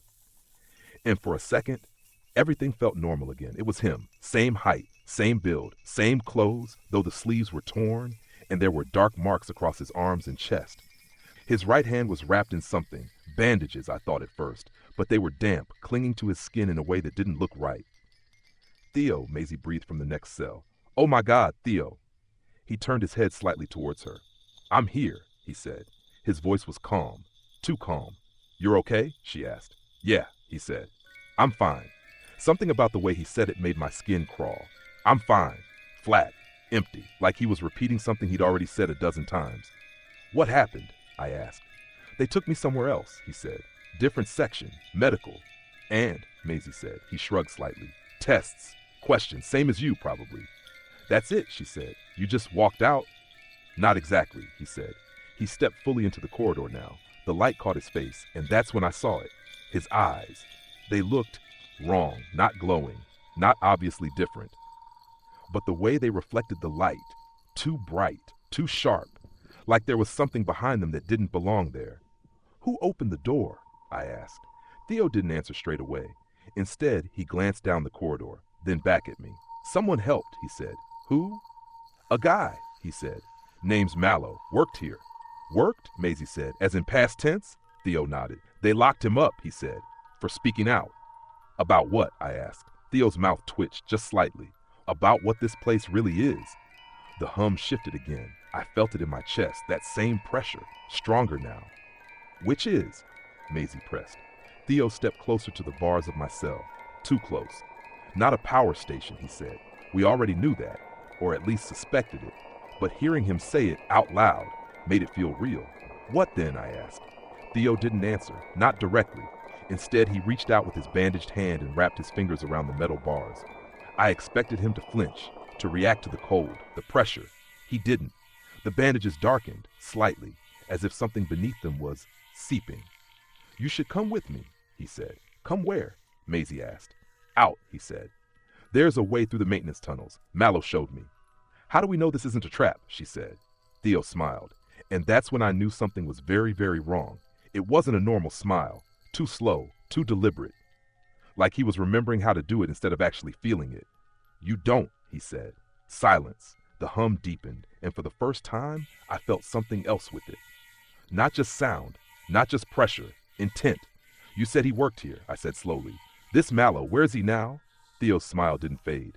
He's still here, he said. Where? Maisie asked. Theo tilted his head slightly, listening. Not to us, to something else. Everywhere, he said softly. My stomach dropped. Theo, I said, forcing my voice to stay steady, open the door properly. He looked back at me, then down at the lock, then back at me again. All right, he said. He reached out with that bandaged hand and gripped the lock mechanism. I expected him to fumble, to need a key. Instead, the metal bent, not dramatically, not like in films, just softened, warped slightly under his fingers, like it had lost its strength. I stared. What the hell? Theo twisted his wrist. The lock snapped. The door swung open, just like that. Maisie sucked in a breath. Theo, what did you? I told you, he said. I'm fine. No, he wasn't. I stepped out slowly, every instinct in my body screaming at me to keep my distance. Maisie's door opened the same way, same movement, same quiet, effortless strength. She stepped out too, staying close to me. Neither of us took our eyes off him. We need to go, Theo said. Now. Where? I asked. He turned, already moving down the corridor. Out, he repeated. Maisie grabbed my arm as we followed. That's not him, she whispered. I know, I whispered back. But what choice do we have? She didn't answer, because there wasn't one. Behind us, somewhere deeper in the facility, a distant crash echoed, then another. And the hum, it surged, louder, stronger, like something was pushing against whatever was holding it back. Theo didn't look back, didn't slow down. He just kept walking, and we followed, because whatever he'd become, he was still the only way out. And that was the most terrifying part of all. Theo didn't take us back the way we came, not through the corridor, not towards the doors the guards had used. Instead, he led us further down, past rows of empty cells, towards a section of wall that looked no different from the rest. Then he crouched. There, he said. I followed his gaze. At first, I saw nothing, just a seam in the concrete. Then he slid his fingers into a narrow gap and pulled. A panel shifted, not cleanly, not smoothly. It tore slightly at the edges, like it had been forced open too many times before. Behind it, darkness, a crawl space. Cables ran through it in thick bundles, disappearing into the walls on either side. The space was barely big enough to fit through. Maisie made a face. You're joking. This is the way, Theo said. You're sure? I asked. He looked at me, not annoyed, not impatient, just certain. Yes, that certainty scared me more than anything else so far. After you, I said, forcing a bit of normality into my voice. Theo didn't argue. He dropped to his hands and knees and crawled inside without hesitation, his shoulders scraping against the edges. The cables shifted slightly as he pushed through them, making a soft, dry rustling sound. Maisie looked at me. You trust him? She whispered. No, I said honestly. But we're still following him, she said. Yeah, brilliant. She sighed, then crouched down and went in after him. I took one last look down the corridor. Empty, silent. Then I followed. The crawl space was worse than the drains, tighter, hotter. The air inside felt stale, like it hadn't moved in years. The cables brushed against my arms and back as I crawled, some of them coated in a fine layer of dust, others slick with something damp I didn't want to think about. Keep moving, Theo's voice came from ahead. I am moving, Maisie snapped. The space twisted slightly to the right, then dipped downward. The hum grew louder, not just louder, clearer. And beneath it, that same almost voice, still not words, but closer, closer than it had ever been. How much further, I asked. Not far, Theo said. He didn't sound out of breath at all. We crawled for what felt like too long, minutes, maybe more. Time stretched in that space, every second dragging, every movement slow and deliberate. Then, light, faint, ahead. Theo reached it first. He pushed through another panel, this one already loose, and disappeared from view. Maisie followed. I pulled myself forward and climbed out after them and stopped. The space we'd entered was enormous. That was the first thing that hit me. Scale. It stretched out in every direction, far larger than anything we'd seen so far. The ceiling arched high above us, lost in shadow. Massive pipes ran along every surface, twisting and looping like the inside of some giant machine, or something pretending to be one. Steam hissed from vents at irregular intervals, filling the air with a damp metallic smell. The floor was slick with condensation, reflecting the dim emergency lights that lined the lower walls. It looked like the inside of a cathedral, if that cathedral had been built by something that didn't understand what a cathedral was supposed to feel like. "What is this place?" Maisie whispered. "The ventilation system," Theo said. "Ventilation for what?" I asked. He didn't answer. Instead, he started walking. Deeper into the chamber, we followed, carefully. Every step felt wrong. The space was too big, too open, and yet somehow more claustrophobic than the tunnels. The pipes above us shifted slightly with the flow of steam, creaking softly, like old bones under strain. "Stay close," Maisie murmured. I nodded. Not that she could see. We moved between the rows of pipes, weaving through the maze of metal. And then, we heard it, a sound, not the hum, not the steam. Something else, a wet, uneven rasp, like someone trying to breathe through something thick. We froze. "That's not him, is it?" Maisie said quietly. Theo didn't stop walking. "It's just the system," he said. "No," I said. "That's not the system." The sound came again, closer. I turned my torch towards it. The beam cut through the dim light and landed on something that didn't make sense. At first I thought it was part of the wall, a section of pipe, charred, blackened, but then it moved, just slightly, and I saw the shape properly. It was a person, or what had once been a person. They were fused into the metal, their body pressed into the pipe as if it had melted around them, their torso embedded in the surface, arms stretched out along the sides like they'd been trying to push themselves free. Their skin, what was left of it, was blackened in places, pale in others, stretched too tight over the bone beneath. Their face, God, their face was half submerged in the metal, one side visible, the other lost completely. One eye open, watching. The rasping sound came from them, from what was left of their mouth. "Oh God," Maisie breathed. The eye shifted slowly, locking onto us, and then they tried to speak. It wasn't words, not properly, just a wet, broken sound. But I understood the intent, pain, pure, unfiltered pain. "They're alive," I said, my voice barely more than a whisper. Theo stopped, turned, looked at them, and for the first time since we'd seen him again, something flickered across his face. Recognition. "They shouldn't be," Maisie said, but they were. The person's fingers twitched slightly, embedded in the metal. The pipe around them pulsed, faintly, in time with the hum. "No," I said, shaking my head. "No, this isn't possible." Theo stepped closer. "Theo, don't," Maisie said quickly. He ignored her. He crouched down in front of the figure, staring at them. "They're part of it now," he said quietly. "Part of what?" I demanded. He didn't answer. The person's mouth opened wider, the rasping grew louder, and then something else joined it. Voices, plural, faint, echoing through the chamber. I turned. My torch beam swept across the walls and found more of them, dozens, scattered throughout the space, fused into pipes, pressed into walls, half submerged in the floor. Each one twisted, distorted, trapped in that same impossible state between life and something else. Some were still, others moved, slightly, just enough, and all of them made that sound. A low, collective chorus of broken breathing and half-formed cries. Maisie grabbed my arm. "Ollie, I see them," I said. The hum surged, louder, stronger, and the voices, they rose with it. Not screaming, not like before, more controlled, more focused, like they were trying to say something. Theo stood up slowly, turned back to us. "They didn't mean to hurt them," he said. "What?" I said. "They didn't understand," he went on, his voice calm again. Too calm. "They were trying to use it, control it, and it reacted." "Who?" Maisie demanded. "Who didn't understand?" Theo's eyes flicked upward, toward the pipes, toward the darkness above. "Him," he said. The hum spiked.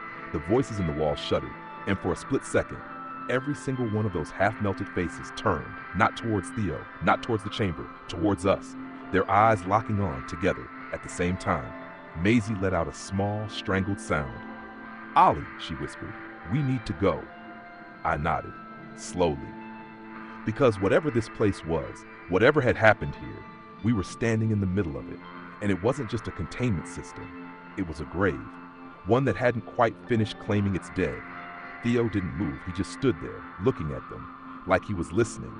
And that's when I realized he wasn't leading us out anymore. He was leading us further in. "Theo," I said carefully, "we're not going further in." He didn't respond, didn't even look at me. He was still staring at the walls, at them, at the things fused into the pipes, their broken bodies twitching in time with the hum. "They're not in pain the way you think," he said softly. Maisie let out a sharp, disbelieving breath. "What are you talking about? Look at them." "They're changing," he said. "That's not changing, Theo. That's dying."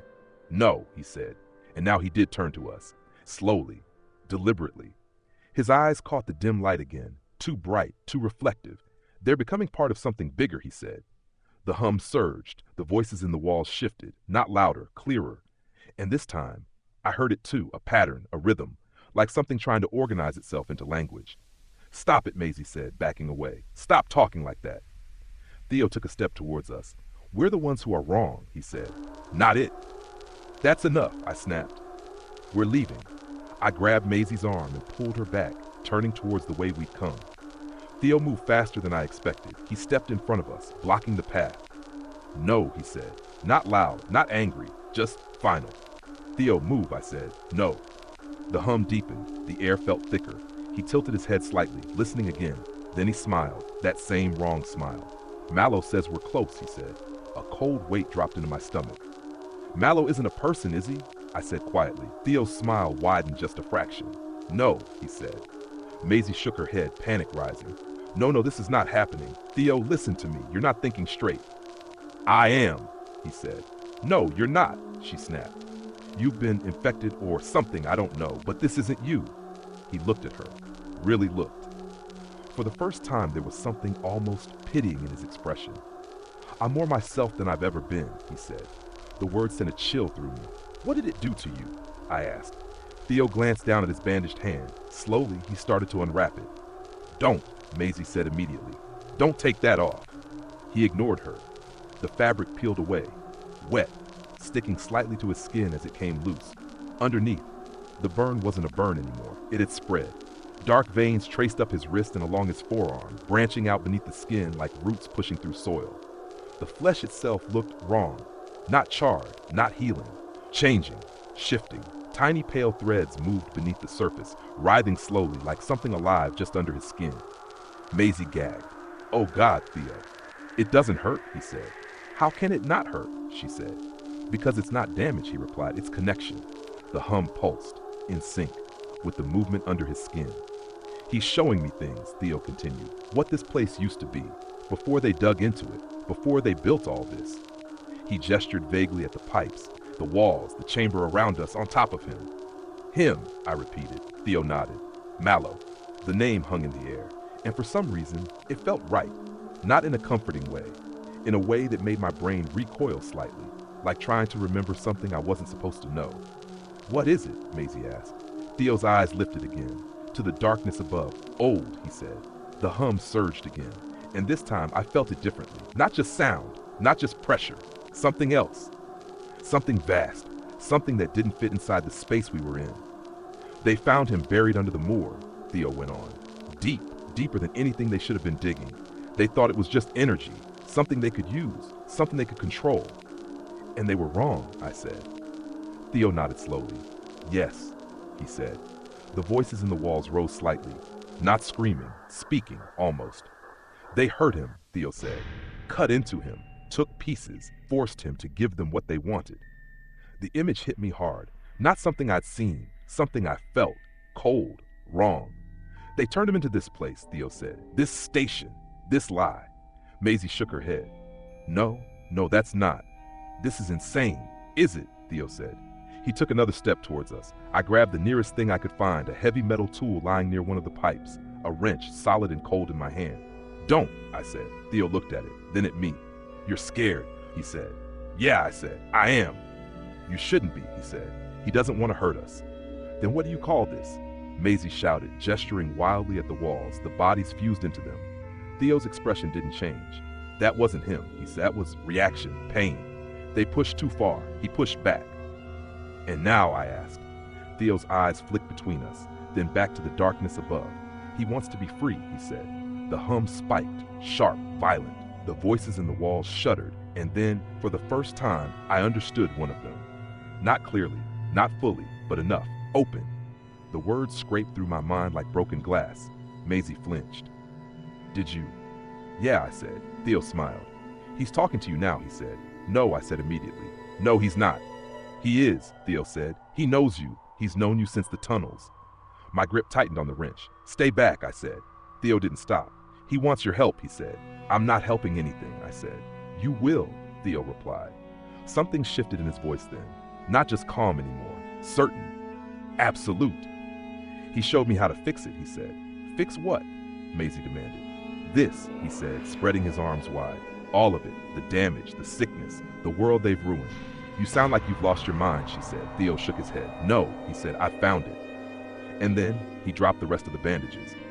Fully, his hand was completely exposed now. The skin split, not violently, not with blood. It just opened, like something beneath it was pushing outward. Thin, pale strands forced their way through the flesh, curling around his fingers, weaving between them. I staggered back. Theo, it's okay, he said. And then he reached down, picked up the wrench from my hands. I didn't even feel him take it. 1 second it was there. The next, it wasn't. He held it loosely, looked at it, then tightened his grip. The metal bent, not instantly, not like snapping a twig, slowly, softening under his fingers, like it was melting. I felt the heat from where I stood. The wrench sagged, warped, and then it dripped. Liquid metal hitting the floor with a soft, dull sound. Maisie let out a broken noise. That's not possible. Theo dropped what was left of it. It hit the ground in a shapeless lump. You see, he said. No, I said, I don't. He's changing me, Theo said, making me better. He's killing you, I said. Theo's head tilted again. Theo lunged. I didn't think, didn't plan. I just reacted.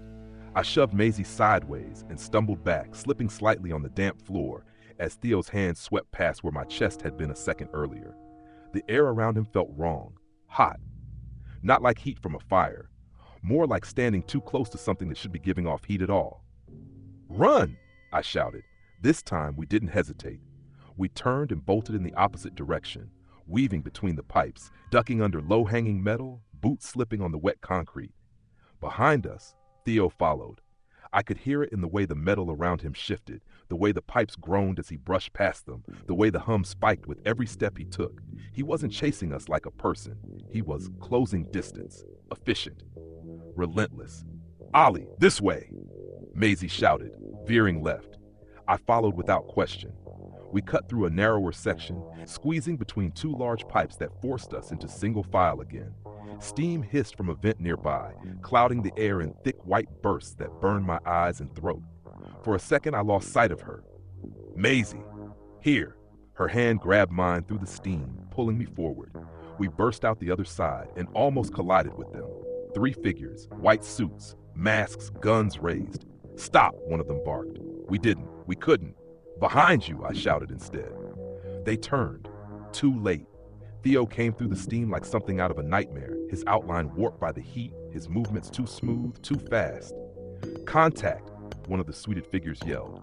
The others raised their weapons, not rifles, something bulkier, cylindrical, connected to tanks on their backs.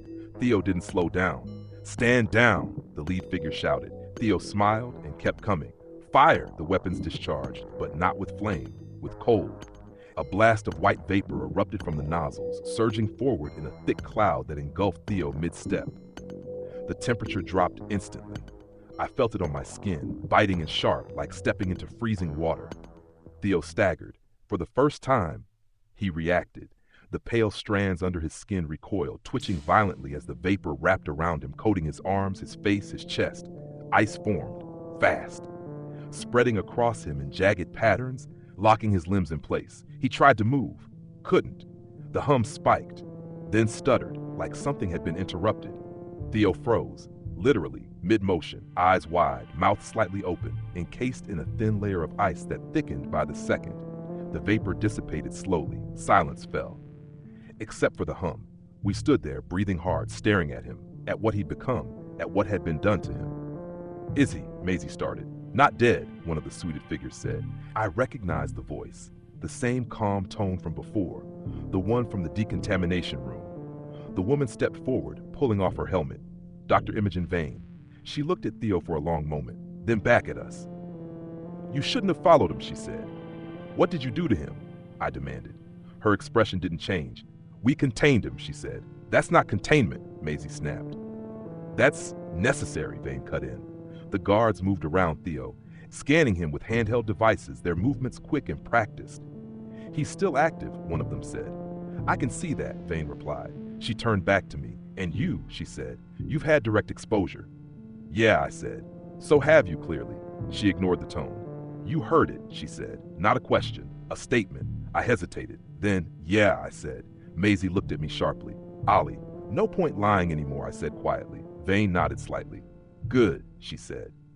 "That makes things simpler." "Simpler for what?" Maisie demanded. "For this," Vane said. She gestured to the guards. "Bring him." "Bring," I said. "You," she replied. Two of the suited figures stepped forward. I didn't fight. Not this time. Because something in Vane's expression told me this wasn't optional. Maisie grabbed my arm. "He's not going anywhere." "He is," Vane said calmly. "No, Maisie," I said quietly. She looked at me. "You saw what he turned into," I said. "We need answers." "That doesn't mean you go with them." "It does if it's the only way," I said. She shook her head. "Ollie, I'll be fine," I said. I didn't believe that, not for a second. But I said it anyway. Vane watched the exchange without interrupting, then nodded to the guards. "Move." They guided me forward, not roughly, but firmly. Maisie stayed where she was, eyes locked on mine. "Don't trust them," she said. "I don't," I replied. Vane turned, already walking. "This way," she said. I followed, because what else was there to do? We moved deeper into the facility, past the ventilation chamber, past more corridors.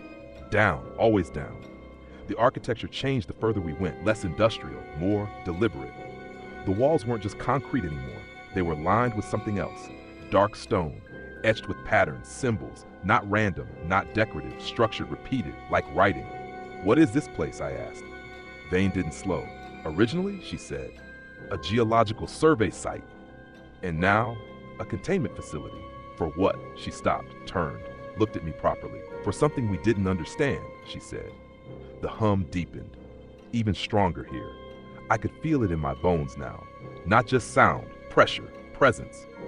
We reached a large door at the end of the corridor, thick, reinforced, covered in more of those etched symbols. The guard stepped aside as Vane approached a panel beside it. She placed her hand on it. There was a low mechanical whine, then a deeper sound. From beyond the door, not machinery, something else, something vast. The door unlocked with a heavy click. Slowly, it began to open. Cold air spilled out, different from before. Not sterile, not chemical, ancient. That's the only word for it. Ancient and wrong. "Stay behind me," Vane said. I didn't argue. The door opened fully, and I saw it, the core. It wasn't what I expected. Not a reactor, not a machine, a structure. A massive, vast, reinforced chamber built around something buried deep in the earth.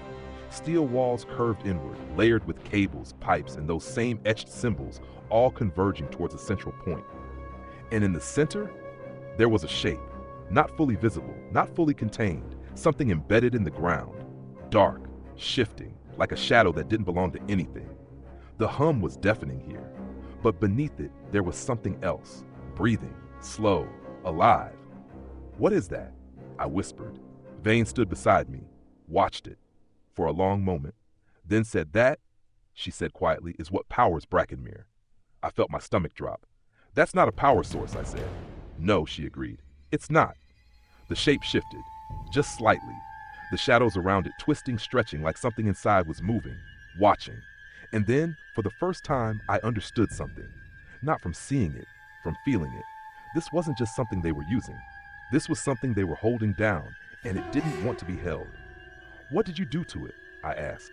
Vane didn't answer straight away. Instead, she said, "We asked it for help." The hum surged, violent, the shadows twisted. And for a split second, I didn't want to go any closer. Every instinct in my body was screaming at me to stay exactly where I was, to turn around, to run back the way we'd come and never look at that thing again. But my feet moved anyway. Not because someone pushed me, Not because Vane ordered it, because something deeper, something I didn't understand, pulled me forward. Careful, Vane said quietly. Her voice sounded distant now, muted, like I was already somewhere else. The guards stayed back near the door, their weapons lowered but ready. None of them stepped into the inner ring of the chamber. That alone told me enough. Whatever was in the center, they didn't trust it. And they definitely didn't trust being too close to it. The air grew colder as I approached. Not like the freezing vapor from before.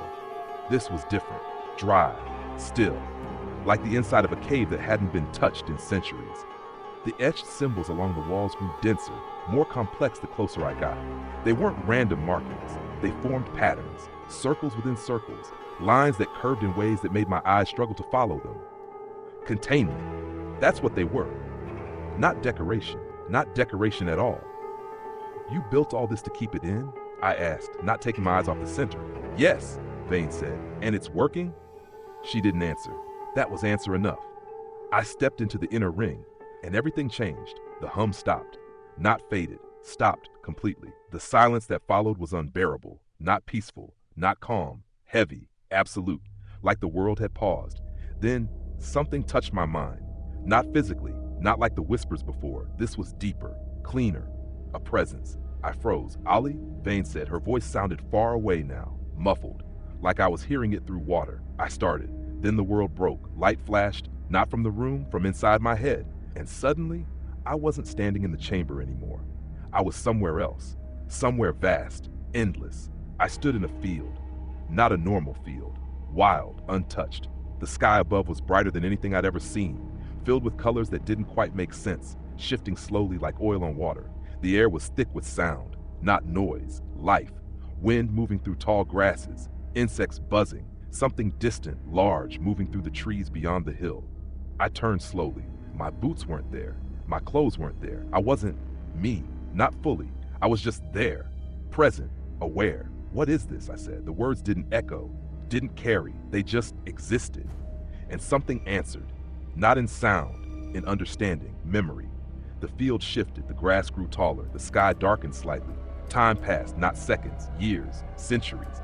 I saw the land change, forests growing, spreading across the hills, rivers carving new paths through the earth, creatures moving through it, animals I recognized, others I didn't, some far too large to exist now. And above it all, there was something else, a shape, not solid, not fully visible, moving through the air like a distortion, a presence, watching, guiding, not controlling, caring.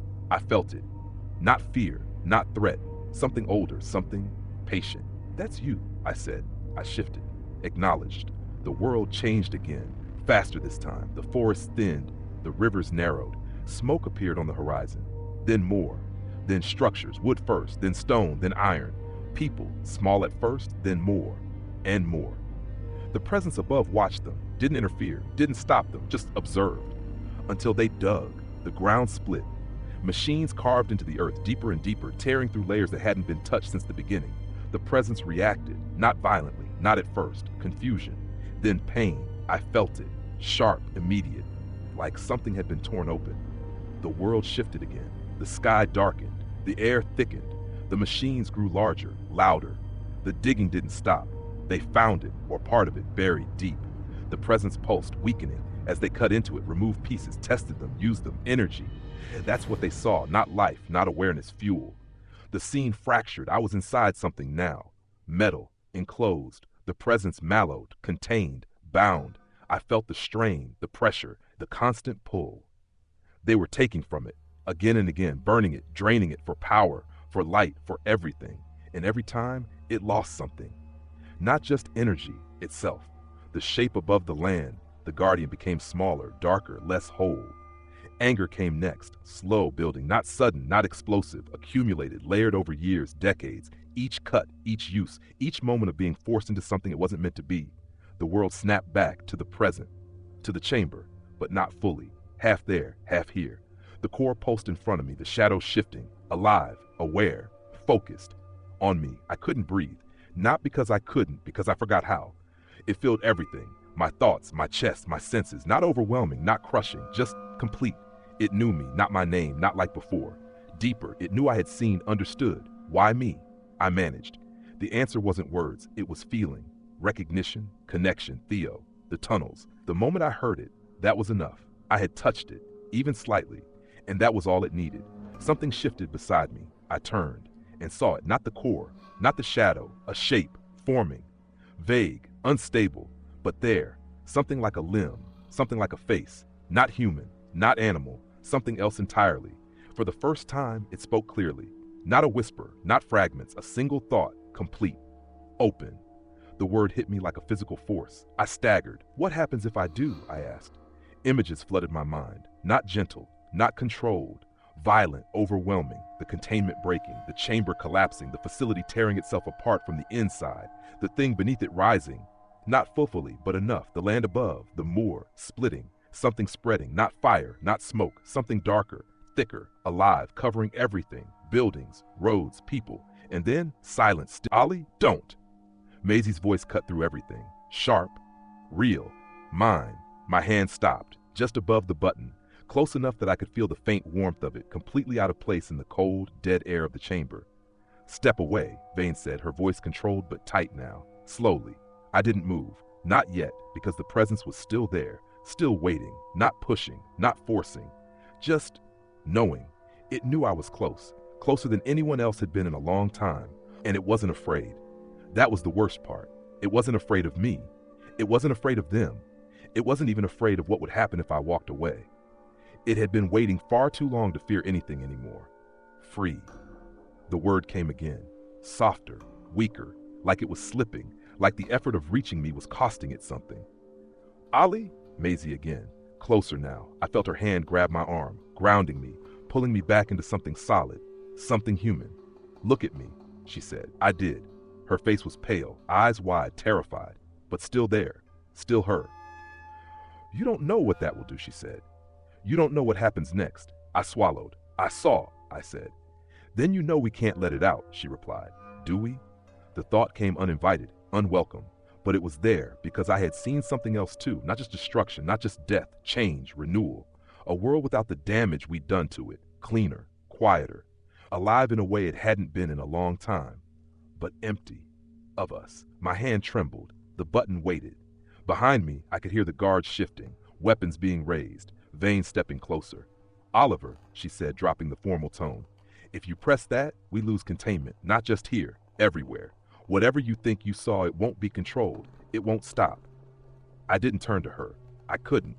Because if I did, I might lose whatever strange clarity I had left. He showed me what you did to him, I said. Vane didn't deny it. Because we had no choice, she replied. There's always a choice, Maisie said. And you think letting it out is the better one? Vane snapped. Silence. The presence pulsed. Weaker now. Fading. It knew. It knew what I was going to do before I did. And it accepted it. That hurt more than anything. My hand lowered, not onto the button, away from it. Slowly, deliberately. The distance between my fingers and that red surface grew. Small, but final. The presence dimmed, not gone, but quieter, like something withdrawing. Later, that word lingered. Faint. Distant. Then, it was gone. The hum didn't come back. Not straight away, just silence. The real sign that feels empty instead of full. I staggered back, away from the console. Maisie pulled me further, putting space between me and the core. The guards moved in quickly, one of them stepping between us and the center, weapon trained on the shadow that had already begun to settle again. Vane watched me, long, carefully. Then she exhaled. You made the right choice, she said. I didn't answer, because I wasn't sure I had. They separated us after that. Of course they did. Different rooms, different tests, different questions. Always the same ones, just asked in slightly different ways. What did you see?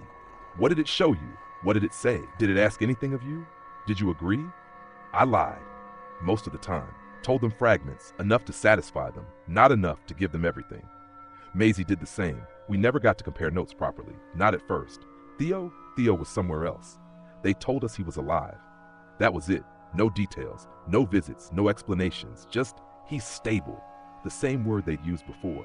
Stable. Like he was a machine they'd managed to keep running. Weeks passed, I think, and the time still didn't feel right down there. The tests got shorter, the questions got less frequent. The guards stopped watching us quite so closely, but they never stopped completely, and they never let us out. We'll be released once the risk is minimal, Vane told me once. What risk? I asked. She didn't answer. They moved us eventually. Not back home, not anywhere near it, deeper. That's what it felt like. Another facility, colder, quieter, more permanent. Concrete walls, thicker doors, no windows, just a small vent near the ceiling, and that same faint hum, always there, always waiting.